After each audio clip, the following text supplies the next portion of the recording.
आप देख रहे हैं इंडिया टाउन न्यूज, भारत की बात। क्या कोई महिला मौत के 30 साल बाद फिर से जिंदा होकर अपनी जमीन बेच सकती है?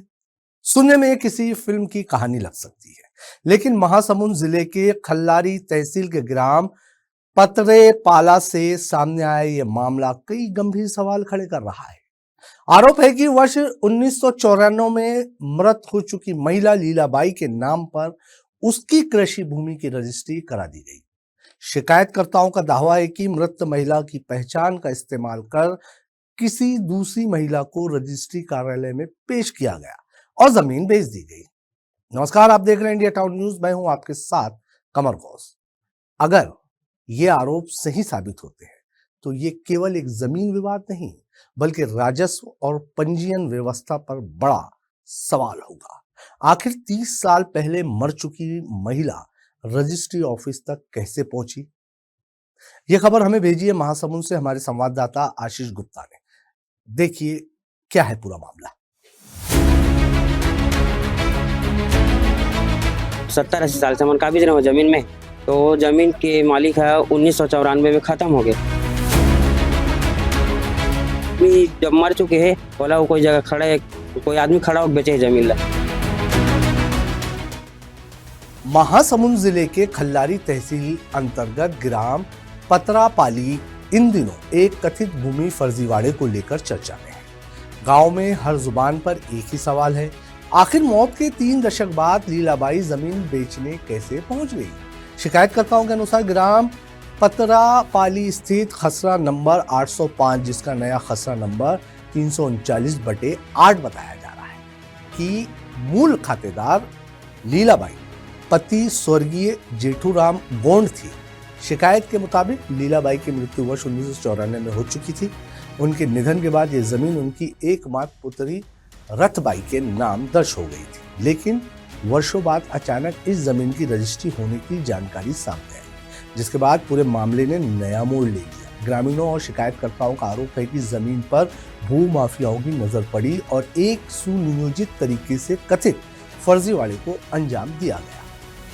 पतरापाली ग्राम में हमारे दादाजी है, एक तो जमीन बहुत खाते रहे हमारे सब परिवार 70-80 साल के, और जमीन के नाम में रही जमीन लीलाबाई जेठूराम, और वो 70-80 साल से हम काबिज रहे हो जमीन में। तो जमीन के मालिक है 1994 में खत्म हो गए, और ओकर बाद हमारे जमीन में से हमारे नोटिस पहुँचे इसकी हाँ सीमांकन है जमीन के, तो हम सीमांकन में जाने कि हमारी जमीन बिक गई करके। तो ओकर बाद हमारे तहसील में दे सबसे पहले पुलिस थाना प्रभारी हमारा रिपोर्ट करे बार कि हमारी जमीन बिक गई करके। ओकर बाद जन दर्शन में गए, ओकर बाद यहाँ पर तहसील में आए हैं।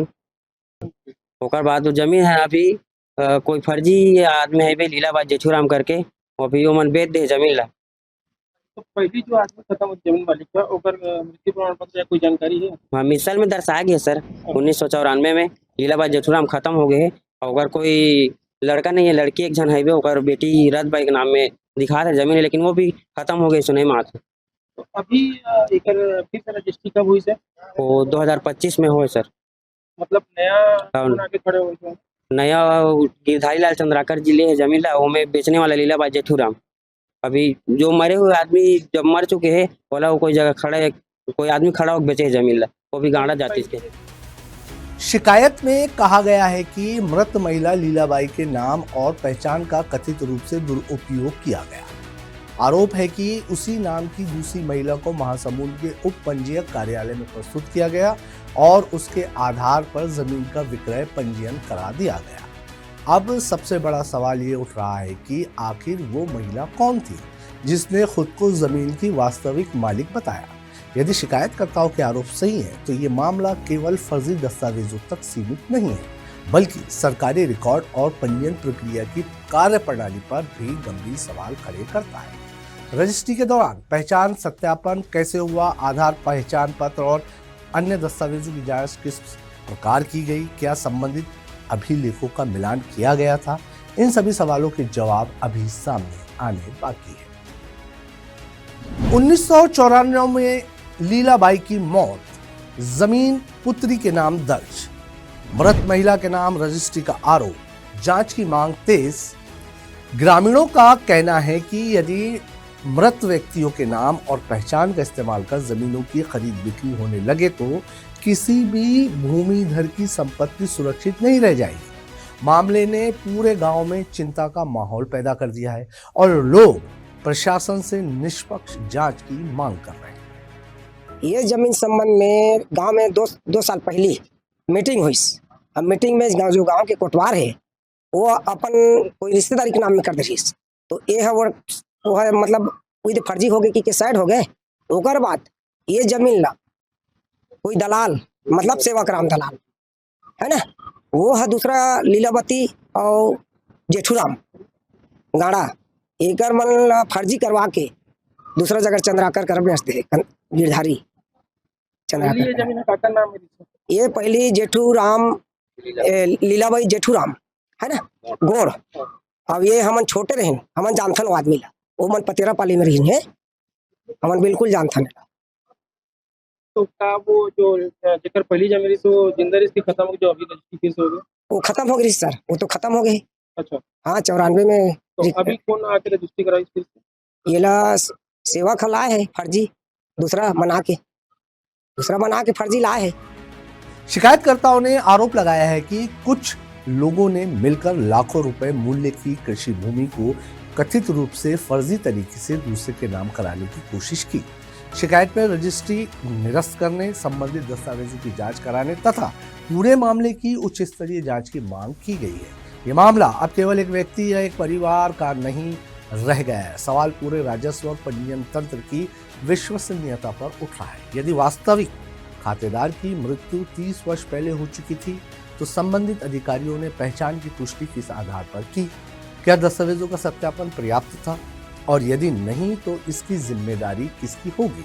मामला सामने आने के बाद प्रशासन भी हरकत में आया है। अधिकारियों का कहना है कि शिकायत प्राप्त होने के बाद तथ्यों की जांच की जा रही है और जांच के आधार पर आगे की कार्रवाई की जाएगी। ग्राम पतेरापाली में एक भूमि है खसरा नंबर 339/8 जो कि लीलाबाई पति जेठूराम के नाम पे जो कि अनुसूचित जनजाति की थी, उसके नाम पे जो भूमि दर्ज थी। और लीलाबाई की मृत्यु के बाद उसकी जो बेटी है रतबाई के नाम पे नामांतरण हुआ था। वर्तमान में कोई सेवाकराम नाम का कोई व्यक्ति है, उसने जो है लीलाबाई के नाम से अभी वर्तमान में जमीन की रजिस्ट्री कर दी है और जो कि लीलाबाई अभी वर्तमान जो है वो गाड़ा जाती थी, ऐसा बता रहे हैं, ऐसा शिकायत मिला हुआ। शिकायत में आया हुआ है। इसके संबंध में हमने राजस्व निरीक्षक और पटवारी को जांच प्रतिवेदन प्रस्तुत करने के लिए निर्देशित कर दिया है। क्या करें? आगे जो भी तथ्य आएगा अगर उसमें सही पाया गया तो कार्रवाई करेंगे। पतेरापाली का ये कथित भू घोटाला अब पूरे जिले में चर्चा का विषय बना हुआ है। ग्रामीणों की नजर प्रशासनिक कार्रवाई पर टिकी हुई है। लोगों का कहना है कि यदि आरोप सही साबित होते हैं तो ये महासमुंद जिले के सबसे चर्चित और सनसनीखेज भूमि फर्जीवाड़े में से एक हो सकता है। फिलहाल जांच जारी है और कई सवालों के जवाब अभी बाकी है। क्या सचमुच मृत महिला के नाम का इस्तेमाल हुआ? क्या किसी दूसरी महिला को रजिस्ट्री कार्यालय में पेश किया गया? और क्या इस पूरे मामले में कोई बड़ा गिरोह शामिल है? इन सवालों के जवाब आने वाली जांच ही देगी। लेकिन फिलहाल महासमुंद के पतरापाली गांव में एक चर्चा है। क्या सचमुच 30 साल पहले मृत लीलाबाई जमीन बेचने वापस लौट आई थी या फिर ये किसी बड़े जमीन फर्जीवाड़े का हिस्सा है?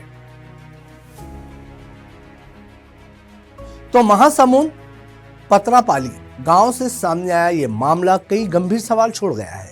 यदि शिकायतकर्ता के आरोप सही साबित होते हैं तो ये केवल एक जमीन विवाद नहीं बल्कि राजस्व और पंजीयन व्यवस्था की बड़ी चूक मानी जाएगी।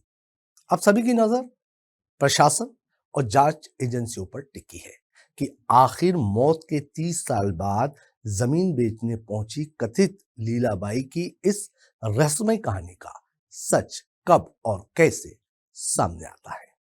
आज की हमारी इस रिपोर्ट में फिलहाल इतना ही। मुझे दीजिए इजाजत और आप देखते रहिए इंडिया टाउन न्यूज भारत की बात। नमस्कार। आप देख रहे हैं इंडिया टाउन न्यूज भारत की बात।